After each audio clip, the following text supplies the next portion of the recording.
बोलिए बृहस्पति भगवान की जय। गुरु महाराज की जय।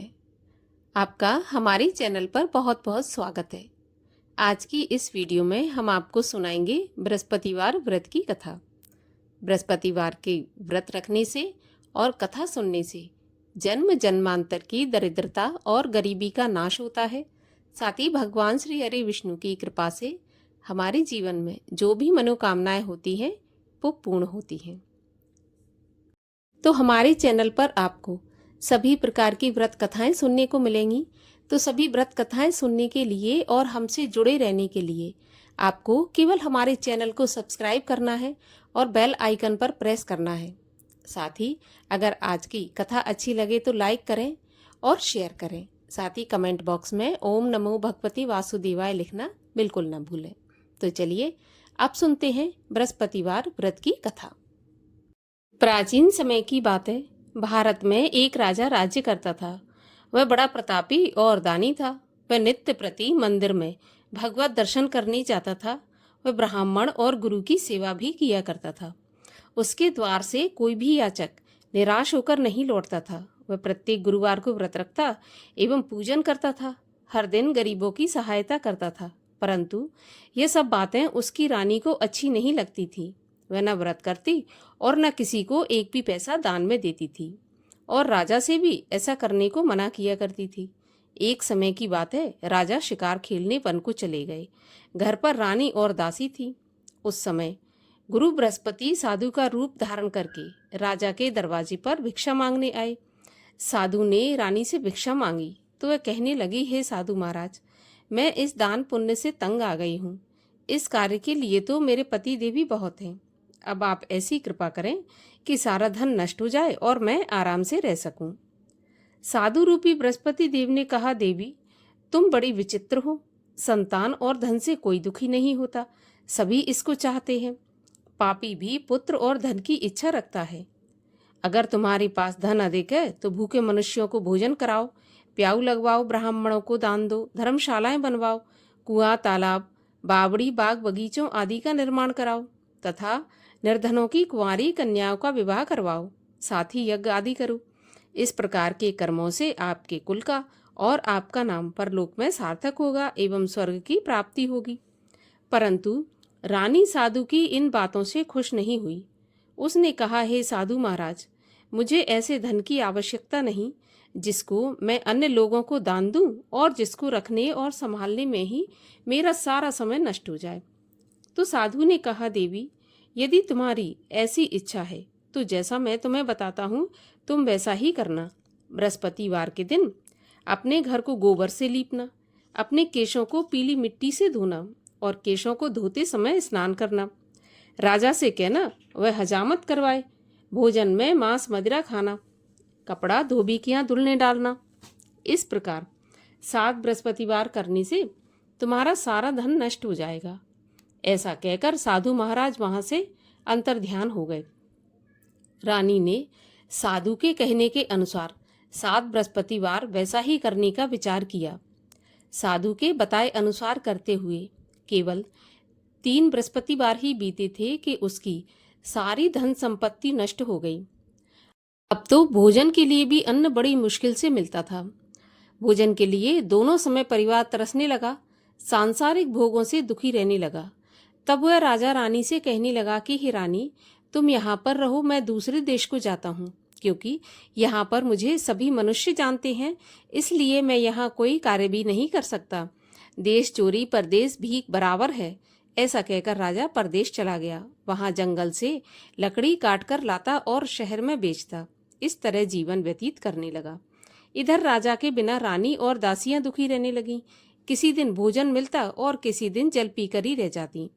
एक समय रानी और दासियों को 7 दिन बिना भोजन के व्यतीत हो गए। तो रानी ने अपनी दासी से कहा कि दासी, यहाँ पास ही के नगर में मेरी बहन रहती है, वह बहुत धनवान है। तू उसके पास जा और वहां से 5 सेर बेझर मांग कर ले आ, जिससे कुछ समय के लिए गुजर हो जाएगी। दासी रानी की बहन के पास गई। रानी की बहन उस समय पूजा कर रही थी। बृहस्पतिवार का दिन था। दासी ने रानी की बहन से कहा, रानी जी, मुझे आपकी बहन ने भेजा है, मुझे 5 सेर बेझर दे दो। दासी ने यह बात अनेक बार कही, परंतु रानी की बहन ने कोई उत्तर नहीं दिया, क्योंकि वह उस समय बृहस्पतिवार की कथा सुन रही थी। जब दासी को रानी की बहन से कोई उत्तर नहीं मिला तो वह बहुत दुखी हुई और उसे क्रोध भी आया। वह लौटकर रानी से बोली, रानी जी, आपकी बहन बहुत ही धनी स्त्री है, छोटे लोगों से बात भी नहीं करती। मैंने उससे कहा तो उसने कोई उत्तर नहीं दिया, तो मैं वापस चली आई। रानी बोली, है दासी, इसमें उसका कोई दोष नहीं है। जब बुरे दिन आते हैं ना, तब कोई सहारा नहीं देता। अच्छे बुरे का पता तो विपत्ति में ही लगता है। अब जो ईश्वर की इच्छा होगी वही होगा। यह सब तो हमारे भाग्य का दोष है। उधर रानी की बहन ने सोचा कि मेरी बहन की दासी आई थी, परंतु मैं उससे नहीं बोली, इसलिए वह बहुत दुखी हुई होगी। कथा सुन और विष्णु भगवान का पूजन समाप्त कर वह अपनी बहन के घर आई और कहने लगी, बहन, मैं बृहस्पतिवार का व्रत कर रही थी, तुम्हारी दासी गई, परंतु जब तक कथा होती है तब तक ना उठते हैं और ना बोलते हैं, इसलिए मैं नहीं बोली। कहो दासी क्यों गई थी? तब रानी बोली, बहन, हमारे घर में अनाज नहीं था। वैसे तुमसे कोई बात छुपी नहीं है, इस कारण मैंने दासी को तुम्हारे पास 5 सेर बेझल लेने के लिए भेजा था। रानी की बहन बोली, बहन देखो, बृहस्पति भगवान सबकी मनोकामना पूरी करते हैं। देखो शायद तुम्हारे घर में अनाज रखा हो। ये सुनकर दासी घर के अंदर गई तो वहाँ एक घड़ा बेजर का भरा मिल गया। उसे बड़ी हैरानी हुई, क्योंकि उसने एक एक बर्तन देख लिया था। उसने बाहर आकर रानी को बताया। दासी अपनी रानी से कहने लगी, हे रानी, देखो, वैसे जब हमको अन्न नहीं मिलता तो हम रोज ही व्रत करते हैं। अगर इनसे व्रत की विधि और कथा पूछ ली जाए तो उसे हम भी किया करेंगे। दासी के कहने पर रानी ने अपनी बहन से बृहस्पतिवार व्रत के बारे में पूछा, तो उसकी बहन ने बताया कि बृहस्पतिवार के व्रत में चने की दाल और मुनक्का से भगवान विष्णु का केले की जड़ में पूजन करें तथा दीपक जलाएं, पीला भोजन करें, कथा सुनें। इस प्रकार करने से गुरु भगवान प्रसन्न होते हैं, अन्न पुत्र धन देते हैं और मनोकामना पूरी करते हैं। व्रत और पूजन की विधि बताकर रानी की बहन अपने घर लौट गई। रानी और दासी दोनों ने निश्चय किया कि बृहस्पति भगवान का पूजन जरूर करेंगे। 7 रोज के बाद जब बृहस्पतिवार आया तो उन्होंने व्रत रखा। घुड़साल में जाकर चना और गुड़ बीन लाई तथा उसकी दाल से केले की जड़ तथा विष्णु भगवान का पूजन किया। अब भोजन पीला कहाँ से आए? दोनों बड़ी दुखी हुई, परंतु उन्होंने व्रत किया था, इस कारण बृहस्पति भगवान प्रसन्न थे। एक साधारण व्यक्ति के रूप में वे 2 थालों में सुंदर पीला भोजन लेकर आए और दासी को देकर बोले, दासी, यह भोजन तुम्हारे और रानी के लिए है, तुम दोनों करना। दासी भोजन पाकर बड़ी प्रसन्न हुई और रानी से बोली, रानी जी, भोजन कर लो। रानी को भोजन आने के बारे में कुछ पता नहीं था, इसलिए वह दासी से बोली, जा तू ही भोजन कर, क्योंकि तू हमारी व्यर्थ में हंसी उड़ाती है। तो दासी बोली, एक व्यक्ति भोजन दे गया है। तो रानी कहने लगी, वह भोजन तेरे लिए दे गया है तो तू ही कर। दासी ने कहा, वह व्यक्ति हम दोनों के लिए 2 थालों में भोजन दे के गया है, इसलिए मैं और आप दोनों ही साथ साथ भोजन करेंगे। दोनों ने गुरु भगवान को नमस्कार करके भोजन प्रारंभ किया। उसके बाद से वे प्रत्येक बृहस्पतिवार को गुरु भगवान का व्रत और पूजन करने लगी। बृहस्पति भगवान की कृपा से उनके पास धन हो गया, परंतु रानी फिर पहले की तरह आलस करने लगी। तब दासी बोली, देखो रानी, तुम पहले भी इस प्रकार आलस करती थी। धन के रखने में तुम्हें कष्ट होता था, इस कारण तुम्हारा सारा धन नष्ट हो गया था। अब गुरु भगवान की कृपा से धन मिला है तो फिर तुम्हें आलस होता है। बड़ी मुसीबतों के बाद हमने यह धन पाया है, इसलिए हमें दान पुण्य करना चाहिए, भूखे मनुष्यों को भोजन कराना चाहिए, प्याऊ लगवाओ, ब्राह्मणों को दान दो, कुआं तालाब बावड़ी आदि का निर्माण करवाओ, मंदिर पाठशाला बनवाकर दान दो, कुंवारी कन्याओं का विवाह कराओ और धन को शुभ कार्यों में खर्च करो, जिससे तुम्हारे कुल का यश बढ़े तथा स्वर्ग प्राप्त हो और पितृ प्रसन्न हो। दासी की बात मानकर रानी ने इसी प्रकार के कर्म करने प्रारंभ किए। अब उसका काफी यश फैलने लगा। एक दिन रानी और दासी आपस में विचार करने लगी कि न जाने राजा किस दशा में होंगे। उनकी कोई खोज खबर नहीं है। गुरु भगवान से उन्होंने प्रार्थना की और भगवान ने रात्रि में राजा को स्वप्न में कहा कि हे राजा, उठ, तेरी रानी तुझको याद करती है, अब अपने देश को लौट जा। राजा प्रातःकाल उठा। वह विचार करने लगा कि स्त्री जाति तो खाने और पहनने की ही साथी होती है, पर भगवान की आज्ञा मानकर वह अपने नगर को चलने के लिए तैयार हुआ। जब राजा परदेश गया तो परदेश में बहुत दुखी रहने लगा। प्रतिदिन जंगल से लकड़ी बीनकर लाता और उसे शहर में बेचकर अपने दुखी जीवन को बड़ी कठिनता से व्यतीत करता था। एक दिन राजा दुखी होकर अपनी पुरानी बातों को याद करके रोने लगा। उस जंगल में बृहस्पति देव एक साधु का रूप धारण करके आए और राजा के पास आकर बोले, हे लकड़हारे, तुम इस सुनसान जंगल में किस चिंता में बैठे हो, मुझे बताओ। यह सुनकर राजा के नेत्रों में जल भर आया और साधु की वंदना करके बोला, हे प्रभु, आप सब कुछ जानने वाले हैं। इतना कहकर राजा ने साधु को अपनी संपूर्ण कहानी सुना दी। महात्मा तो दयालु होते हैं। वे राजा से बोले, हे राजा, तुम्हारी पत्नी ने बृहस्पति देव के प्रति अपराध किया था, जिसके कारण से तुम्हारी यह दशा हुई। अब तुम किसी प्रकार की चिंता मत करो, भगवान तुम्हें पहले से अधिक धन देंगे। देखो, तुम्हारी पत्नी ने बृहस्पतिवार का व्रत प्रारंभ कर दिया है। अब तुम भी बृहस्पतिवार का व्रत करके चने की दाल व गुड़ जल के लोटे में डालकर केले का पूजन करो। फिर कथा कहो या सुनो, भगवान तुम्हारी सब कामनाओं को पूरा करेंगे। साधु को प्रसन्न देखकर राजा बोला, हे प्रभु, मुझे लकड़ी बेचकर इतना पैसा नहीं बचता जिससे भोजन करने के उपरांत कुछ बचा सकूं। मैंने रात्रि में अपनी रानी को व्याकुल देखा है। मेरे पास कोई साधन नहीं जिससे उसका समाचार जान सकूं। फिर मैं बृहस्पति देव की क्या कहानी कहूं, यह भी मुझको मालूम नहीं है। तो साधु ने कहा, हे राजा, तुम किसी बात की चिंता मत करो। बृहस्पतिवार के दिन तुम रोज की तरह लकड़ियां लेकर शहर में जाओ। तुम्हें रोज से दुगना धन प्राप्त होगा, जिससे तुम भली भांति भोजन कर लोगे और बृहस्पति देव की पूजा का सामान भी आ जाएगा। और बृहस्पतिवार की कहानी भी इस प्रकार से है। प्राचीन काल में एक बहुत ही निर्धन ब्राह्मण था। उसकी कोई संतान नहीं थी। वह नित्य पूजा पाठ करता, परंतु उसकी स्त्री बहुत मलिनता के साथ रहती थी।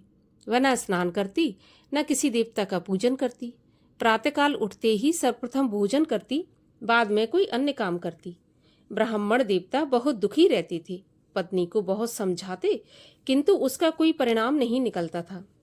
भगवान की कृपा से ब्राह्मण की स्त्री की कन्या उत्पन्न हुई। वह कन्या अपने पिता के घर में बड़ी होने लगी। वह बालिका प्रातः स्नान करके भगवान विष्णु का जाप करती, बृहस्पतिवार का व्रत भी करने लगी। पूजा पाठ समाप्त करके स्कूल जाती तो अपनी मुट्ठी में जौ भर के ले जाती और पाठशाला के मार्ग में डालती जाती। वही जौ सोने के हो जाते तो उनको बीनकर घर ले आती थी। एक दिन वह बालिका सूप में उन सोने की जौ को फटक कर साफ कर रही थी। तभी उसकी माँ ने देख लिया और कहा, बेटी, सोने की जौ को फटकने के लिए सोने का सूप होना चाहिए।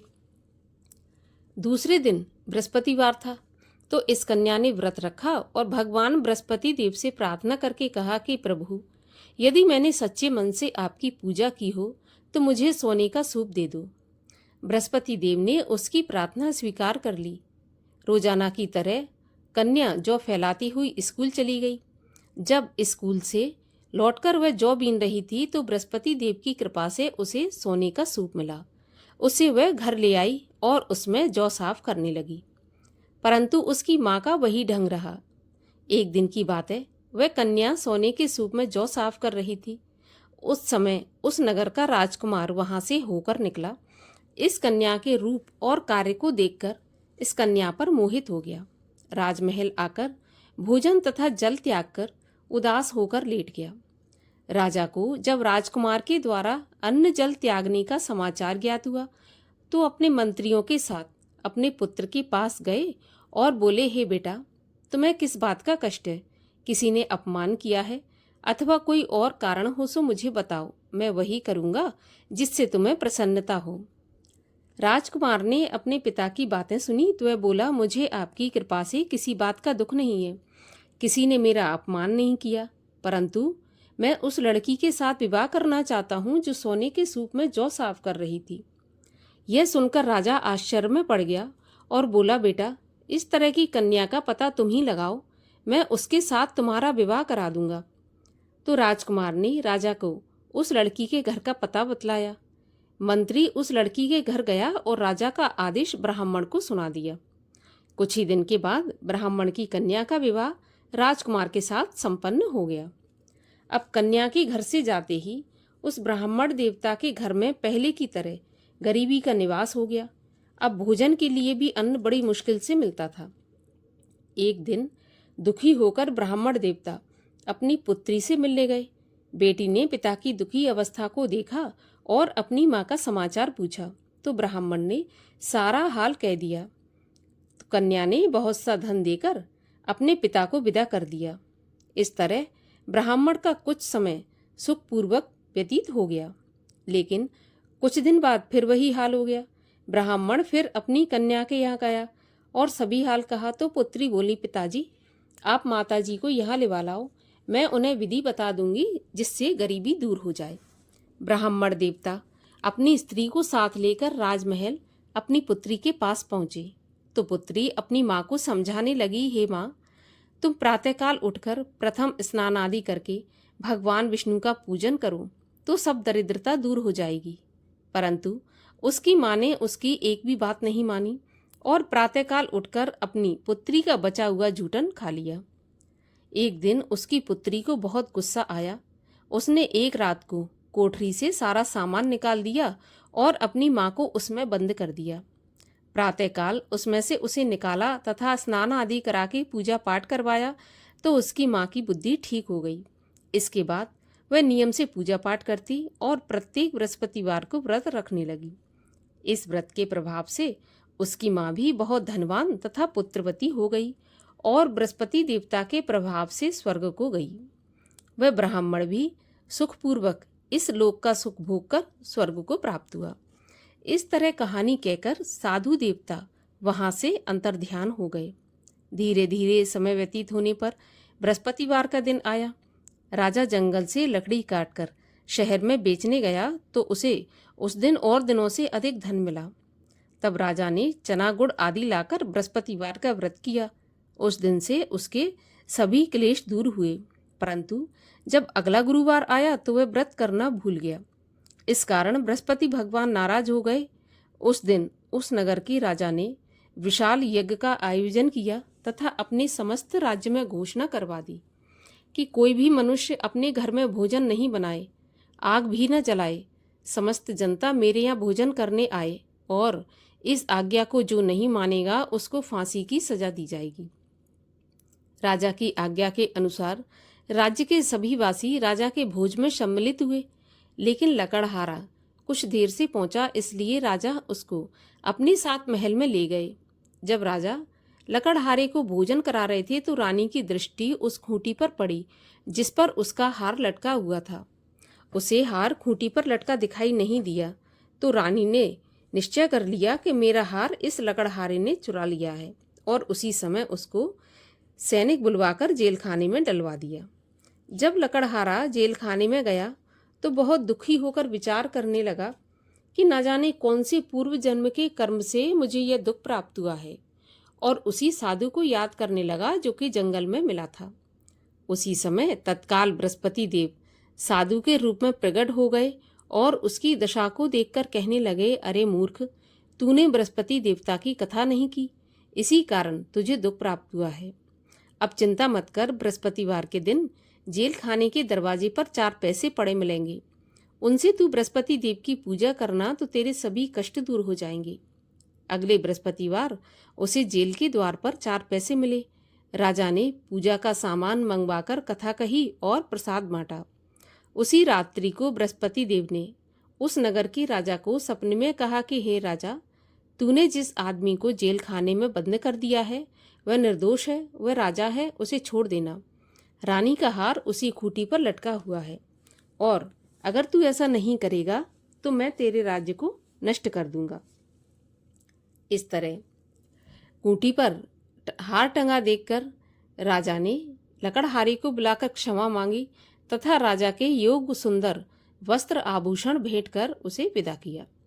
अब गुरुदेव की आज्ञा के अनुसार राजा अपने नगर को चल दिया। राजा जब नगर के निकट पहुंचा तो उसे बड़ा आश्चर्य हुआ। नगर में पहले से अधिक बाग, तालाब, कुएं तथा बहुत सी धर्मशाला, मंदिर आदि बने हुए थे। राजा ने पूछा, यह किसका बाग और धर्मशाला है? तब नगर के सब लोग कहने लगे, यह सब रानी और दासी के द्वारा बनवाए गए हैं। तो राजा को आश्चर्य हुआ और गुस्सा भी आया। जब रानी ने खबर सुनी कि राजा आ रहे हैं तो उसने अपनी दासी से कहा कि दासी, देख राजा हमको कैसी बुरी हालत में छोड़ गए थे।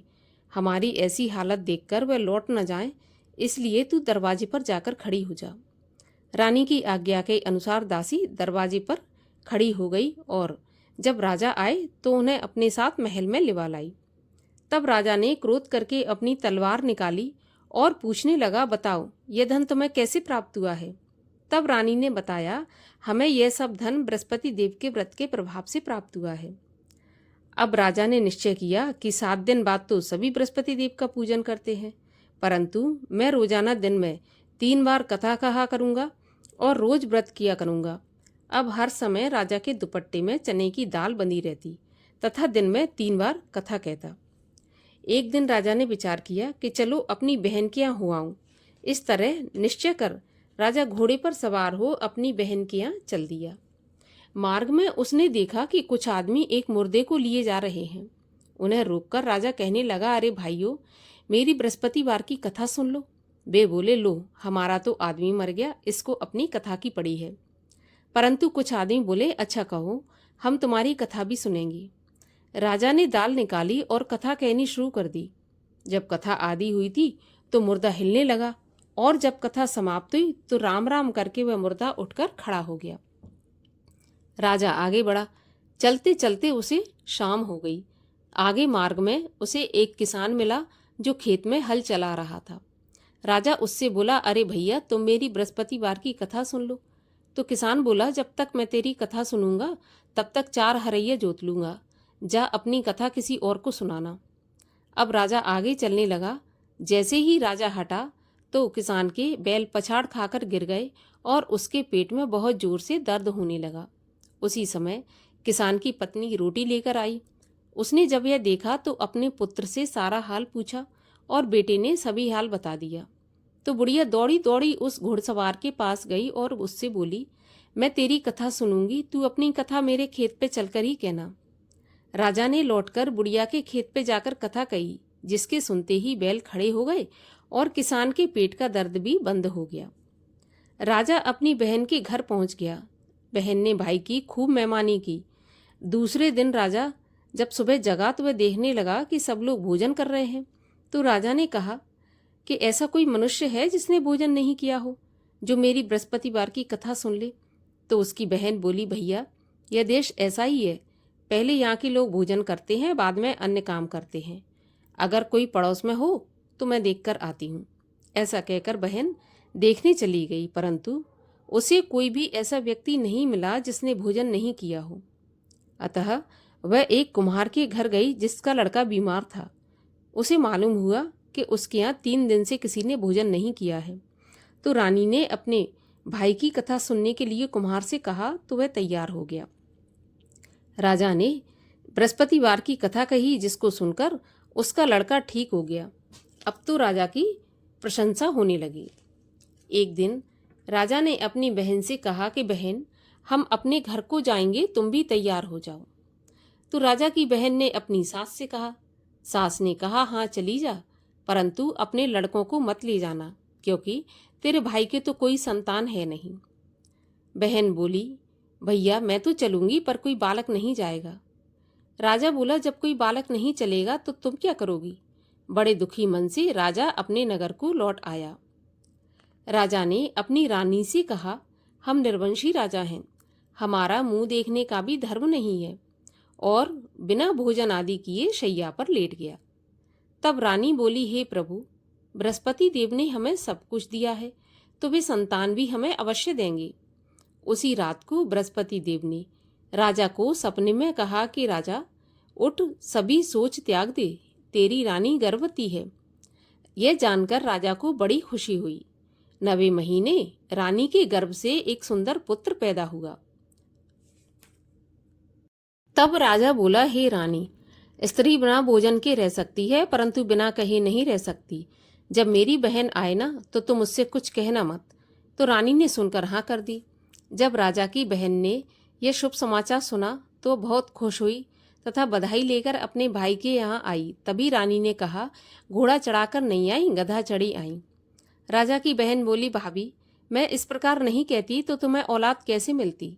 बृहस्पति देव ऐसे ही है, जैसी जिसके मन में कामना है सभी को पूर्ण करते हैं। जो सद्भावना पूर्वक बृहस्पतिवार का व्रत करता है एवं कथा पढ़ता है अथवा सुनता है और दूसरों को सुनाता है, बृहस्पति देव उसकी सभी मनोकामना पूरी करते हैं। भगवान बृहस्पति देव उनकी सदैव रक्षा करते हैं। जो संसार में सद्भावना से गुरुदेव का पूजन एवं व्रत सच्चे हृदय से करते हैं, उनकी सभी मनोकामनाएं पूर्ण होती हैं। जैसी सच्ची भावना से रानी और राजा ने बृहस्पति देव की कथा का गुणगान किया तो उनकी सभी इच्छाएं बृहस्पति देव ने पूर्ण की थीं। इसलिए सबको कथा सुनने के बाद प्रसाद लेकर आना चाहिए और हृदय से मनन करते हुए जयकारा बोलना चाहिए।